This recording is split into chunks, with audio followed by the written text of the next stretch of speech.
नमस्कार, आप देख रहे हैं महाखबर। मैं सुधाकर सिंह।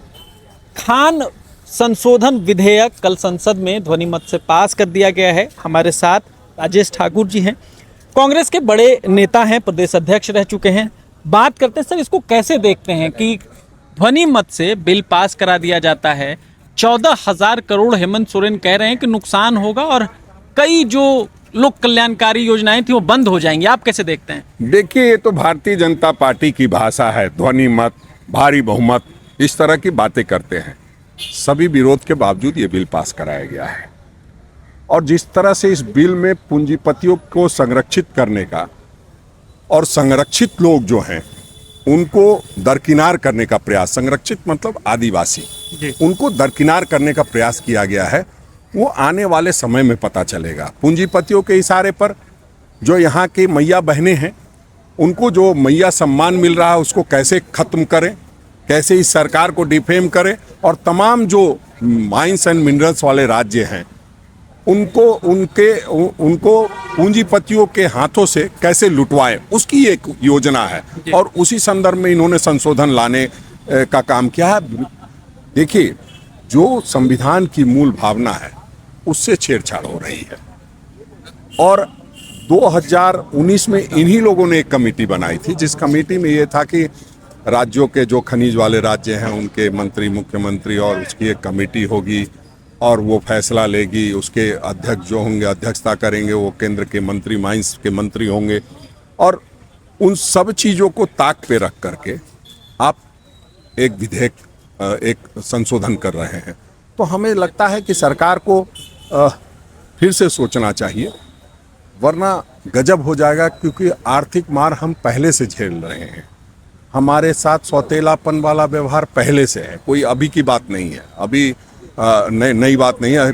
फिर इसके बाद ये कहेंगे जब ये मैया सम्मान योजना छिन जाएगा, राज्य की आर्थिक स्थिति खराब हो जाएगी, तो अगले चुनाव में कहेंगे कि डबल इंजन की सरकार बनाओ तो तुमको रोटी मिलेगा, तुमको दाना मिलेगा।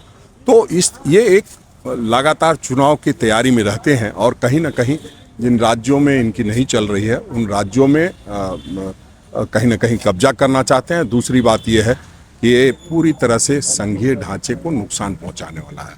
संघीय ढांचे का मतलब ये होता है, संघीय ढांचा जो संविधान में प्रदत्त शक्तियां हैं उससे कहीं आप मरहूम करते हो राज्यों को, तो ये ठीक नहीं है। इसके लिए राज्यों के मुख्यमंत्रियों से चर्चा होनी चाहिए। बहुत व्यापक चर्चा के बाद इस तरह अडानी और अंबानी और बाकी लोगों से चर्चा करके कोई फैसले नहीं लिए जा सकते हैं। फैसले जब भी लिए जाएंगे तो राज्यों के मुख्यमंत्री के साथ मिल बैठ करके लेंगे तो ज़्यादा अच्छा होगा। सर, ये इससे सीधा असर पड़ेगा, मैया सम्मान बंद हो जाएगा, अब वो आवास जो सरकार चला रही थी वो बंद हो जाएगा। तो कहीं ना कहीं इसी वजह से तो चोट नहीं की गई कि हेमंत सोरेन विपक्षी दल के नेता है, विपक्षी सरकार है, तो कहीं ना कहीं कमर। देखिए, मैंने पहले ही कहा कि ये लोग रोटी का मोहताज करना चाहते हैं झारखंड के लोगों को, क्योंकि ऐसे ये कुछ कर नहीं पा रहे हैं। पिछले 5 वर्षों में जिस तरह से काम हुआ और जिस तरह से अंतिम पायदान पर बैठे व्यक्ति को लगा कि हमारी सरकार है और दोबारा उन्हें चुनने का काम किया है, उसे बहुत आहत हैं लोग।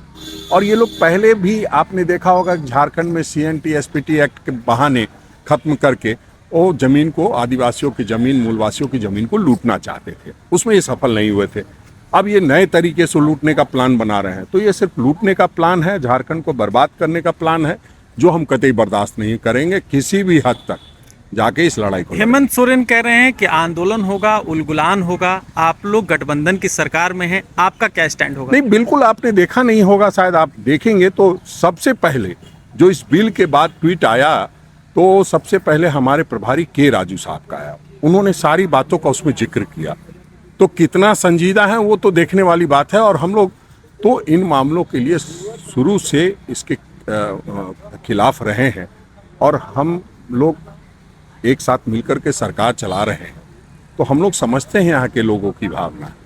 तो भला वो करे और हम चुप बैठे रहें, ऐसा तो हो नहीं सकता है। उन्होंने भी कहा है, राहुल गांधी जी से उन्होंने अपील की है और राहुल गांधी जी ने पहले ही उसका सदन में विरोध किया। इसलिए मैं कह रहा था कि ध्वनि मत से नहीं हुआ है, विरोध के बाद हुआ है। तो हम समझते हैं कि जो लड़ाई है वो लंबी होगी और हम लोग सब लोग मिलकर साथ लड़ेंगे।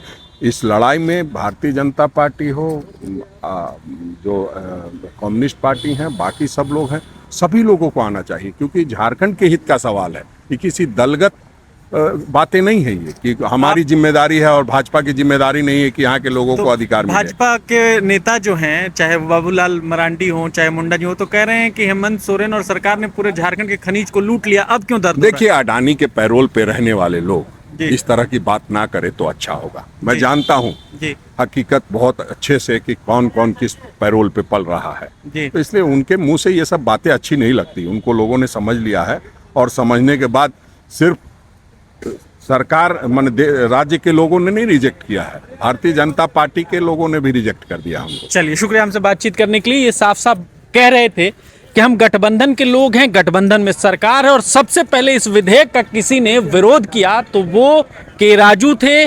कांग्रेस पहले ही कह चुकी है, राहुल गांधी पहले इस विधेयक का विरोध कर चुके हैं। अब देखना दिलचस्प होगा कि हेमंत सोरेन, जिन्होंने कहा है कि पूरे प्रदेश में उलगुलान होगा, आंदोलन होगा, उसमें कंधा से कंधा मिलाकर कांग्रेस के नेता उनके साथ खड़े होंगे। आप बने रहे महाखबर के साथ। मैं सुधाकर सिंह, धन्यवाद।